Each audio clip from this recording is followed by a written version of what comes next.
Monsignor Moses Carmona Rivera, Pillar of Traditionalism in Mexico, Part 1, Laying the Groundwork. Trying to understand Monsignor Moses Carmona's relevance as an important supporter of traditionalism in Mexico would be in vain if one is not acquainted with the first pillar of Catholic orthodoxy in our country of Mexico, after the innovation sadly promoted by the Second Vatican Council.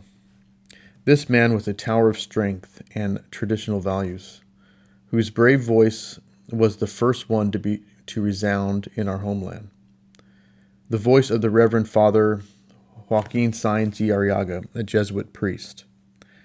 Certainly Father Moses Carmona, faithful parish priest in Acapulco, realized the seriousness of the reforms that, in the name of the Vatican Council II, Paul VI had approved with the support acclaim of the modernists. But the strong defense of truth that theologian Saenz Y Arriaga put forth with his pen confirmed his reflections.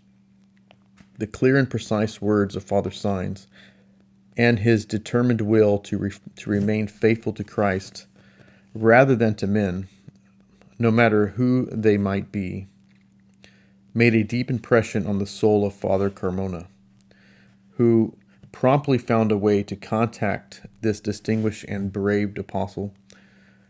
This personal meeting took place in Mexico City in 1972.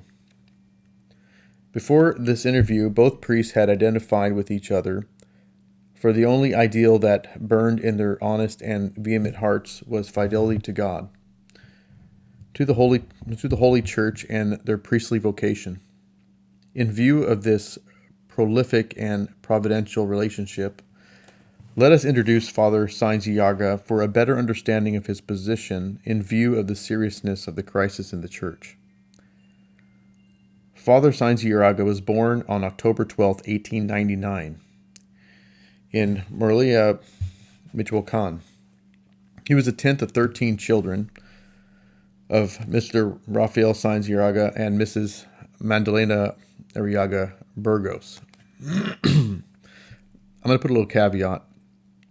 I'm sure I'm going to butcher some of these names. So just a heads up. Continue reading. The excellent prospects of a wealthy family didn't prevent his early desire to become a priest. From elementary school to high school, his high intelligence enabled him to earn outstanding grades. While still very young, he joined the Jesuits, but it wasn't until 1918 that he made his first vows of poverty, obedience, and chastity in the Ignatian Seminary of Granada in Spain. Joaquin was not the first to be ordained in his family. His brother Louis, the third child, was ordained in 1911. But a contagious illness took him to eternity in 1917.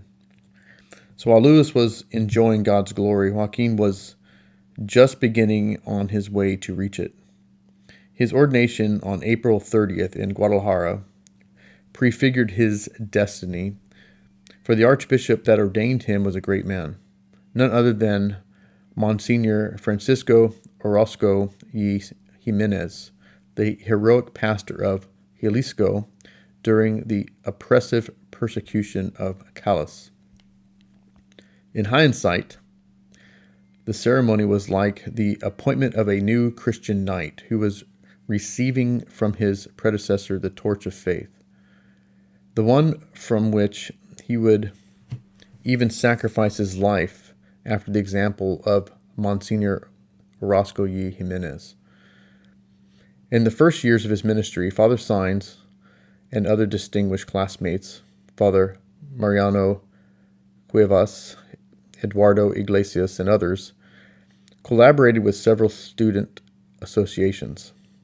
First, he assisted students from the capital in the National Catholic Student Union, and then students from Jalisco, who, especially during this difficult time, were defending freedom of education in view of the imposition of Marxist dogma by the Jalista government.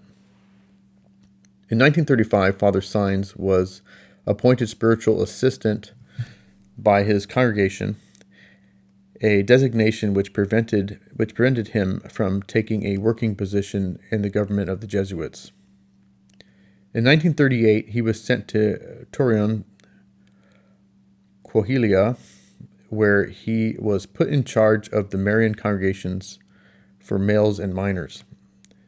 His brilliant work in the National Congress of Marian Congregations helped him become head of the National Marian Congregations. In 1940 and 1941, Father Saenz was sent to Tampico to preach spiritual exercises.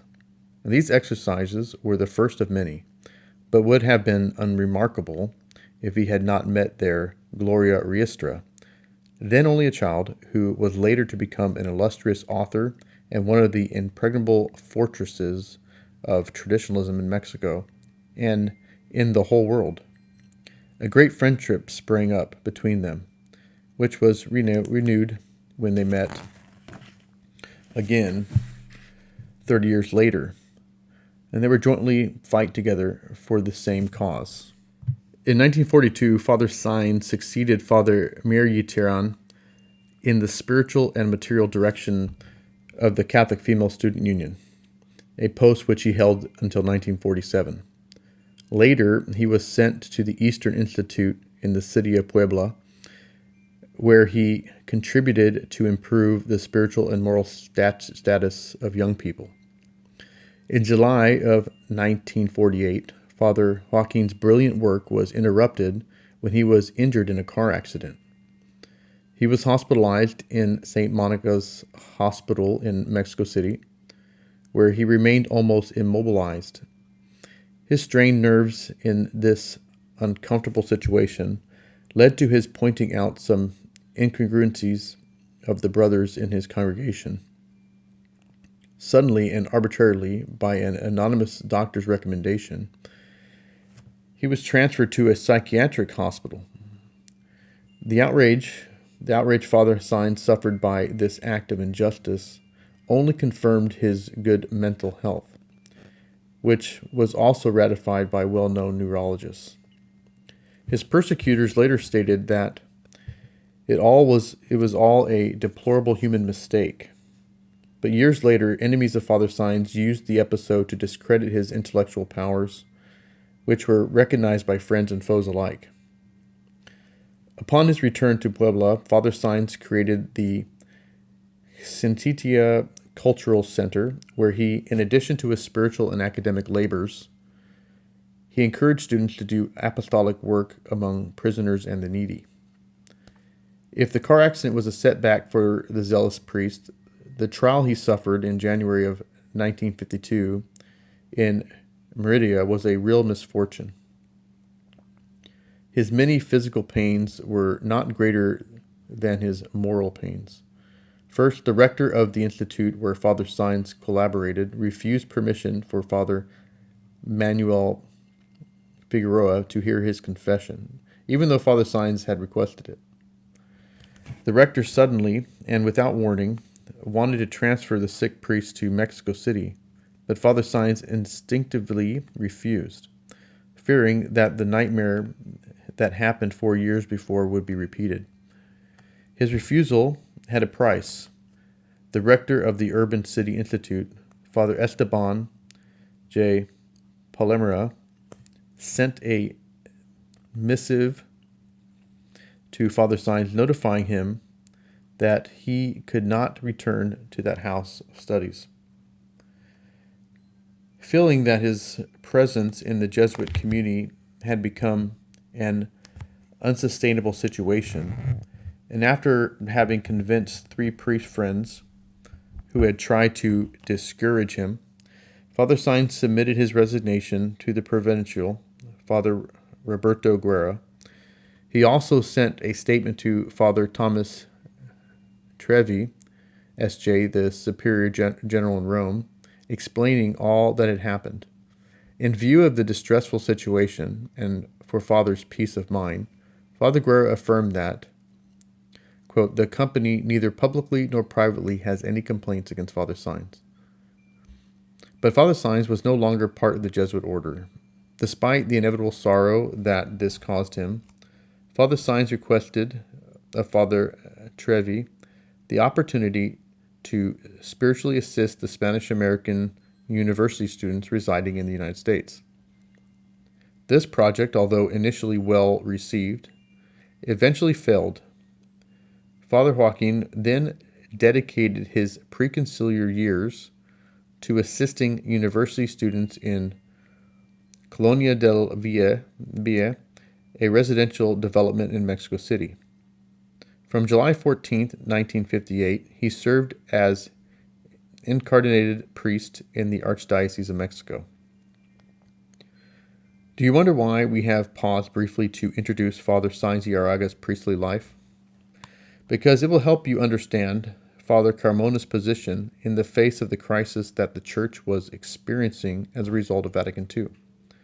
Nothing more nor less than simple congruency with his prolific and exemplary 35 years of Catholic orthodoxy up until then. For instance, 30 years earlier, Joaquin had already declared himself against the religious liberty so highly promoted by the Council. In his translation of the book, Rebuilding a Lost Faith, on this subject he would say, "The tolerance of the individual's order is one thing, and the order of tolerance of ideas is another.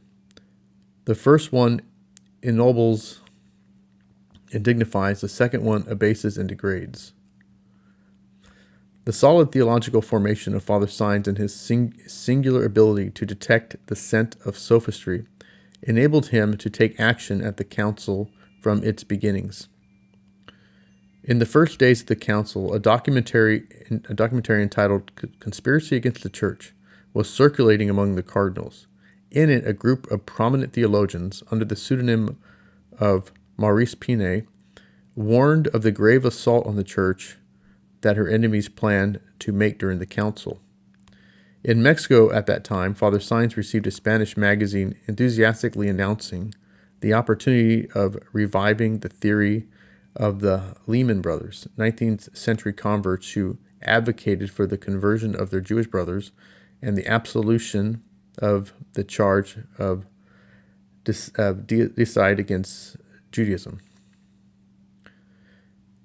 He promptly saw the intentions of the article and the serious danger the Church faced by sympathizing with this cunning plan, which he had presented to John the 23rd years before by Julius Isaac. Indeed, it came to pass that Vatican II exonerated Judaism of deicide. Seeing the danger facing the Church, Father Saenz, with his conscientious and enterprising spirit, traveled to Europe to distribute the first brochure for the defense of the Church he so loved.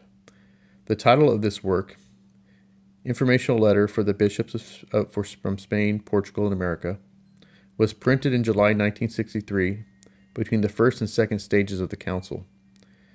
At the death of John the 23rd, he distributed a biography of Giovanni Battista Montini to the cardinals, pointing out his modernist background.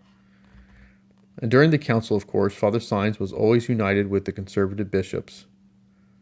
From then on, these bishops, such as Ottavani, Lefebvre, Pronitza, Sigund, and the 400 more that followed them, were called traditionalists. Father Saenz knew that in order to counteract the modernist avalanche, moral support was not enough. It was necessary to establish more strength through union, and for this reason, between 1963 and 1965, he devoted himself to pursuing ecclesiastical relationships. Some of these religious individuals he contacted included Father Rule and Cardinal Samor from Rome, Monsignor Roche, Cardinal Tisserat, secretary from Paris, and representatives of the Oriental Rites, victims, and of regional Zionism in the Middle East. By 1965, however, the adversary's masterstroke had already been given. At the closing of the Council, the modernists, with a perfidious smile, proclaimed victory, while most of the Catholic world, ignorant of what had really happened, rejoiced with the applause of a blind multitude. What truly happened at Vatican II is brilliantly described by Father Antonio Ruiz. Quote, "The non-negotiable possession of the truth that until then was a non-transferable heritage of the Catholic Church became subject to subtle interpretations. These open-minded democratic prophets proclaimed the convenience of dialogue and opened the windows of divine revelation to the limitless horizon of human reasoning at the service of religious progressive ideas." End quote. This crisis, nevertheless, was detected by some well-known members of the clergy and laity, who remained firmly faithful. Father Saenz, whose education and intellectual sharpness allowed him to see the crisis with clarity, categorically wrote in 1966, quote, "I believe in the Church of the Pope and the councils, not in the Church that belongs to one Pope or one council. It is ridiculous to disassociate the dogmatic, disciplinary, and pastoral teachings of Vatican II from that of the Fathers, the Church Doctors, the councils, and previous popes.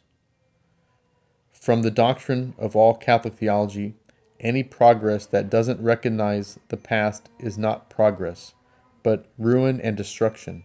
Any opposing sense of dogma is not an interpretation, but a renunciation." End quote. That same year, Father Saenz translated and made an extensive commentary on an article by Joseph Roddy, quote, "How the Jews Changed Catholic Thinking," end quote, published in Look, an American magazine. In his work entitled With Christ or Against Christ, Father Saenz carefully analyzed Vatican II's declaration on the relationship of the Church to non-Christian religions, Nostra Aetate, especially the chapter on Judaism.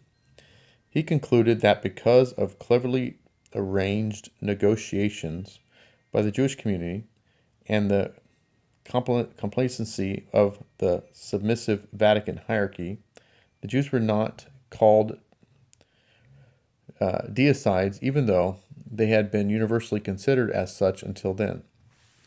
This work probably marked the beginning of his brave public position, at least in Mexico, and the Catholic ecclesiastical hierarchy's consistent singling him out. Because of this publication, too, he was called by Cardinal Miranda to appear before him. After this work, many others would follow that, by their solid doctrine and in view of the crisis of the Church, represent the masterpiece of his biographical output. This doesn't mean his work before the council were not important, but that the ones he wrote after 1965 until his death in 1976 expressed the monolithic thoughts of this distinguished theologian, always in defense of Catholic orthodoxy. The changes initiated by the council motivated him to keep writing. He wished to lose no time before an avalanche that seemed impossible to stop. In 1967, he published his book, Cuernavaca and Religious Progressivism in Mexico, in which he denounced the immoral and pro-Marxist behavior of Ivan Ilyich Lechmacher and Mendez Orejo, who abused their investiture and were responsible for the loss of faith of many souls. In 1969, in response to the Apostolic Constitution Missal Romanum, promulgated by Paul VI on April 3rd of that year, Father Saenz wrote, "The Mass to be celebrated on November 30th is not a Catholic Mass anymore." In this work, he puts forward solid arguments showing the great difference between the traditional Mass, considered as our Lord's unbloody sacrifice on the altar, and the new Mass, that was defined as an assembly and a commemorative meal. In 1971, in another work, Apostate, Father Saenz launched criticism of the book by Jose Miranda y del Parra, S.J., called Marx and the Bible because of its relation with communism. The same year, his book, The New Montanian Church, appeared. In it, he exposed the obvious errors that Paul VI made in 1968 Eucharistic Congress in Bogota, such as giving communion to some Protestants. This book caused much controversy and upset the committed Catholic hierarchy in Mexico. But it became clear that the outrage Father Saenz felt was not an exaggeration because not long after this, Paul VI canonically endorsed communion to non-Catholics. Father Joaquin's position had become very clear. Cardinal Miranda issued an excommunication letter without convincing anyone of his reasons to inflict this severe punishment upon the champion of orthodoxy, rather than on blatantly communist priests. In response, Father Saenz, whose temper was bigger than his grief, wrote a new book which was released in 1972 called Schism or Faith. Why Was I Excommunicated? He then began working on his last published work, probably the most solid and courageous of them all. The title says everything. Sede Vacante. It was printed in 1973. The next year, Father Saenz published The Montanian Restoration of Devotion to the Blessed Virgin. In this work, the astute and well-versed theologian pointed out some theologically unacceptable terminology in Paul VI's document. A tireless soldier of faith, Father Saenz gave no rest to his pen, even though he suffered from illness. He knew that death could come at any moment. And as Father Antonio Ruiz Fossis pointed out, he handed down to us his books and sermons, his example, and his integrity as a priest. Certainly, the unfair sentence of his excommunication intensified his loneliness. He spent his last years in the house in Mexico City where he would host and instruct students. But in his relative isolation, he was comforted by numerous expressions of support from prominent clergy and laity, both in his homeland and abroad. This included Father Noel Barber in France, Alberto Boxadas in Argentina, Gloria Riestra in Tampico, Mexico, and Father Carmona in Acapulco, etc. The parish priest Moises Carmona, in his Curriculum Vitae, explains that his relationship with Father Saenz began as a result of the excommunication. I found out, he says, by the press that Father Saenz Y Arriaga was excommunicated because of the integrity and defense of his faith expressed in his writings. I wrote him a letter of congratulation for being excommunicated by an ecclesiastical hierarchy that had apostatized. It was glorious, something to be proud of. Since then, we became close friends, and several times he came to visit me, and I would go and visit him also, our champion of faith. During these years, Father Joaquin made trips to Europe and North America, where he formed fast ties with friendships with well-known traditionalist figures, for example, the Archbishop Marcel Lefebvre. Probably the most significant trip he made was in January of 1972, where he went to Rome to attend the meeting of the Defenders of Tradition, which included representatives of 21 countries. The well-known Mexican priest received an enthusiastic welcome. The day after his press conference, there appeared on the walls of the Mexican embassy signs that read, "Long live Father Saenz. Father Saenz, patriot. 70 years of Christ and for Mexico. Father Saenz, Catholics are on your side. On his return to Mexico, Father Saenz maintained ties with compatriots and friends all over the world. It was precisely in this year, 1972, that he met Father Carmona. Speaking of this meeting, Father Carmona's emotional words say it all. Quote, "I cannot say goodbye to you, but I have you deep in my heart. The only thing I lament is not having met this glorious giant of our days sooner, this illustrious defender of the Church of 20 centuries, of all the councils and all the popes, that is to say, of the authentic Church of Christ." End quote. Before finishing his eloquent letter, he tells him, in respect of his excommunication, "Did they excommunicate you for heresy? No. The heretics enjoy all the ecclesiastical privileges. Have you apostatized? In no manner. The apostates have high-ranking positions. You are excommunicated because of your fidelity to Christ, to his teaching, and to his church. Blessed excommunication. If it be for that reason, let all the excommunications come upon me." This happy meeting was repeated 4 months later, and was enriched by the presence of the French priest Noel Barber, editor of Fortis in Fide magazine. As Father Barber testifies, referring to his first meeting he had with Father Carmona, quote, "Since the first visit I made him on October 3rd, 1972, in the company of the Reverend Father Saenz Y Arriaga, we became combat friends for the same faith." End quote. Father Saenz spent his last years reading and writing. His physical maladies didn't stop him, only death did.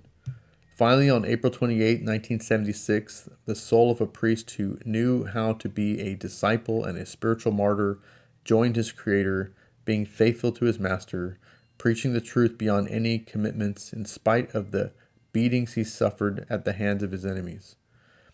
Of this, he left a testimony in the work he called My Spiritual Will, signed 3 days before his death, which we here present. Quote, "The following words constitute my spiritual testament, especially directed to all who, in one way or another, have been in contact with me throughout my life, especially in the cause of Christ and the Church. Above all, I declare I have always been heartfelt Catholic. I have loved the first dignity of Christ on earth, and if at any time I've raised my voice to protest deviations I've encountered against the faith, my protest was against the man who, parting from the millennial tradition of the Church, put this divine institution at grave risk. I have never denied in my heart or in my words the immutable doctrine of the ecclesiastical magisterium. My life and all that is most precious to me I have sacrificed for Christ and for the Church and for the papacy.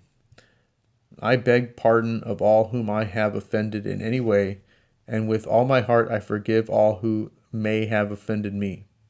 May the last cry of my soul be that of our Mexican martyrs, long live Christ the King, long live the Virgin of Guadalupe." The day after his death, the body of Father Saenz was buried in the Spanish cemetery. Our beloved Father Carmona, the main figure of this book, was among those who attended. His presence was significant not only for the great esteem he felt for his distinguished leader, but undoubtedly for the voluntary commitment he made in his heart to continue the fight in defense of Holy Church, which Father Joaquin Saenz Y Arriaga started in his exemplary manner. An irreplaceable custodian of the faith had left us. Catholics from Mexico and all over the world knew it, and sent sincere condolences and praises from Tampico, Mérida, Guadalajara, Acapulco, Rome, Buenos Aires, United States, Australia, etc. But who would dare continue the difficult road trod by Father Joaquin Saenz Y Arriaga? This singular writer, sections titled Gloria Riestra. The singular writer, poet, and defender of Holy Church had briefly appeared in Father Saenz' life 26 years before the distinguished theologian publicly expressed his position after Vatican II. This meeting was more than providential, because From these fleeting moments, a great admiration and a special affection sprang up between them. He became her spiritual director and she his young disciple. Her sympathy and admiration for him would rise even higher when, in the mid-60s, Father Carmona and Gloria Riestra took over Father Joaquin's missions as pillars of the Catholic faith in Mexico. When, in February 1940, Father Joaquin was sent to Tampico to give the spiritual exercises, this town didn't seem to enjoy a relevant presence in Mexican Catholicism. A barely 11-year-old girl that lived there who had a deep and natural religious longing, inspired by the eloquent knowledge of Father Saenz, wrote for him a sweet and beautiful poem. The next year, Father Saenz returned to Tampico and to give the exercises again. This was the second time little Gloria listened to her beloved advisor, and this time she presented him with 2 poems. Now, these 2 meetings were enough to inspire this precocious little lady to trust Father Saenz implicitly. She said, quote, "He enlightened me in many aspects and reaffirmed me in fundamental determinations that would influence me throughout my life." End quote. After these very happy meetings, they followed their individual lives. And what lives? Both were dedicated to their own way of preaching Christ's doctrine, spoken or written, and both were to suffer illnesses, calamities, and loneliness.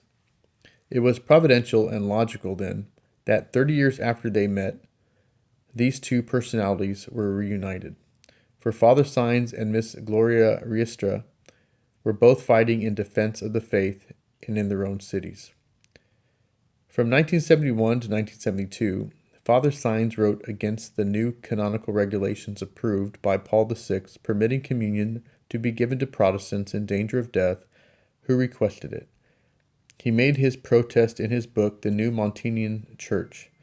Simultaneously, Gloria was addressing exactly the same issue with a polemic note in the press. It was then, around 1971, that the brave writer received an unexpected phone call from none other than her unforgettable and dear preacher of the spiritual exercises, Father Saenz Y Arriaga, who called to congratulate her on her defense of the church and doctrine, and to tell her she should not become discouraged, however thorny it should get.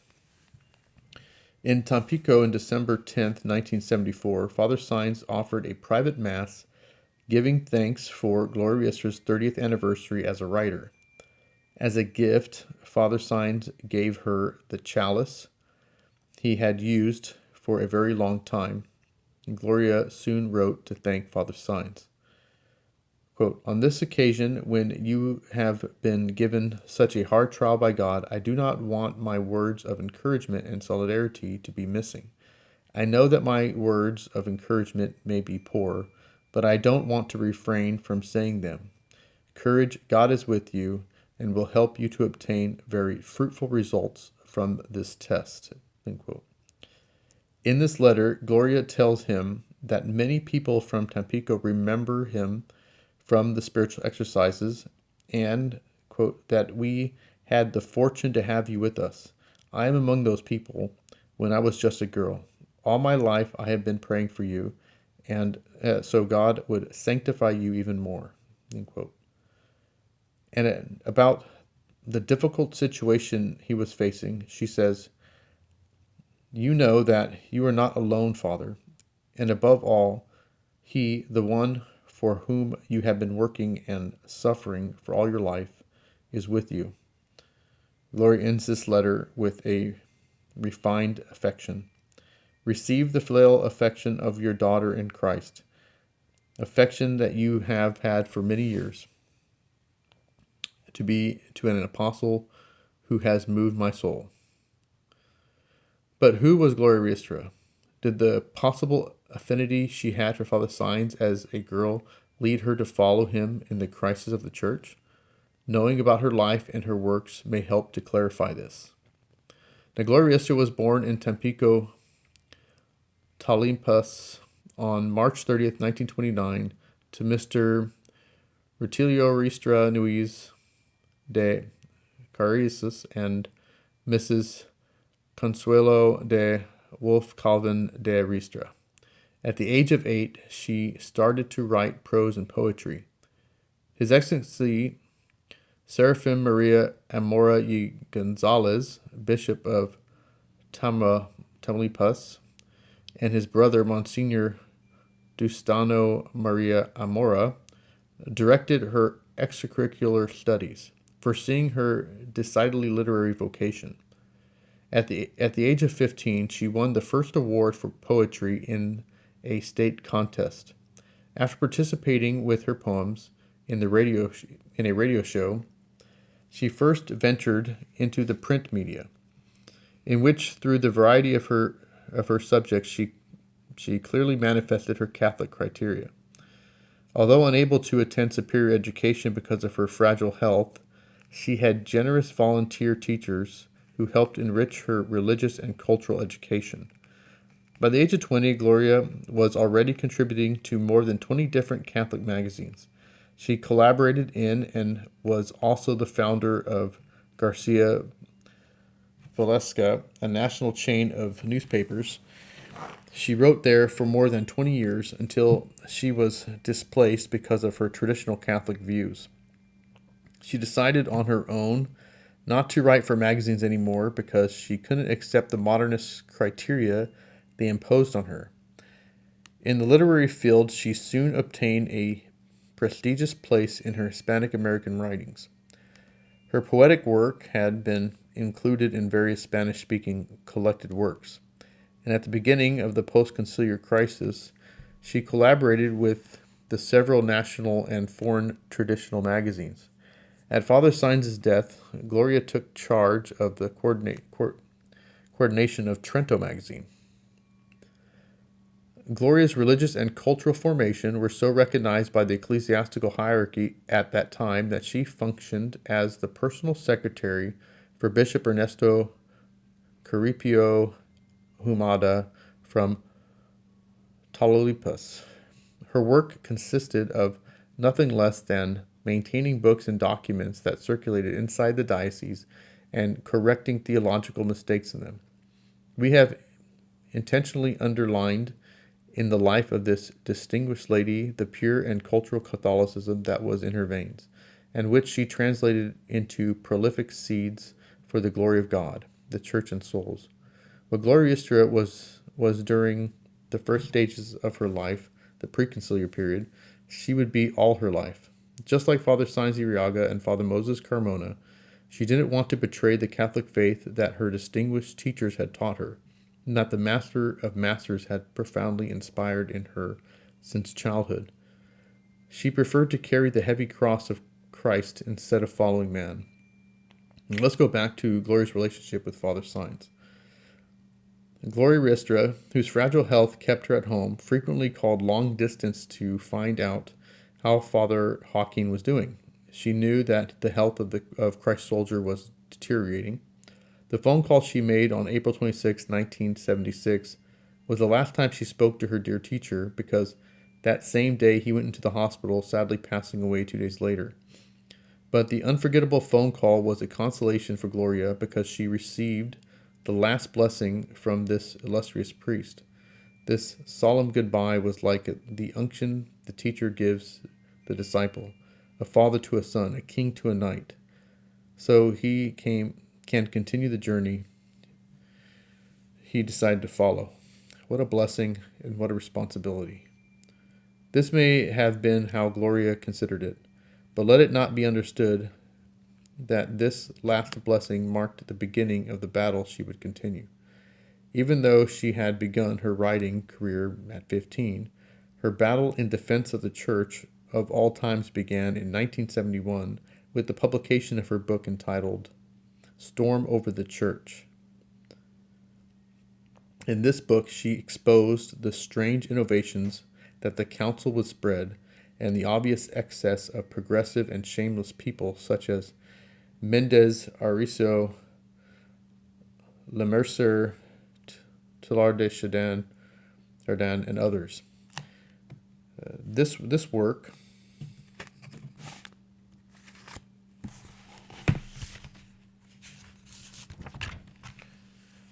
has the merit of showing the first rotten fruits of Vatican II, from its promotion of a supposedly better adoption of the church into the world, adaptation of the church in the world. Gloria Riestra's brave pen rushed forward. She wrote countless articles, magazines, and books.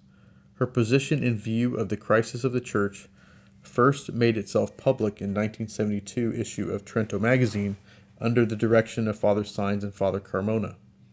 She was then its executive secretary.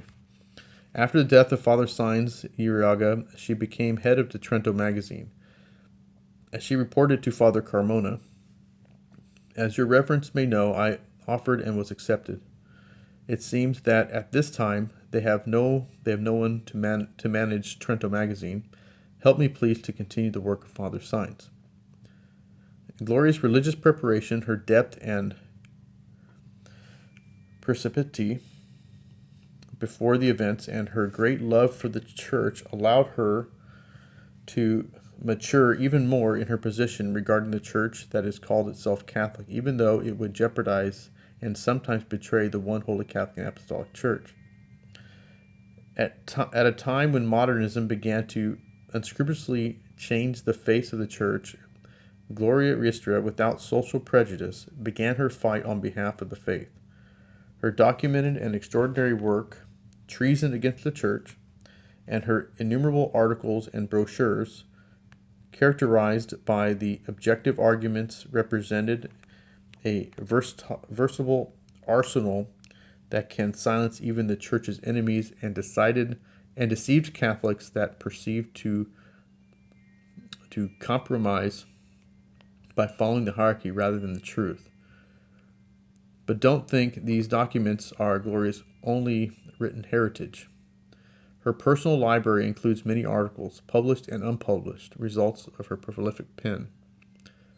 As a conclusion of this brief chapter, we will emphasize that this cultured writer joined the brave fight started by Father Saenz and Father Carmona, not because of personal affections for these priests, but because her deep and erudite Catholic faith demanded it.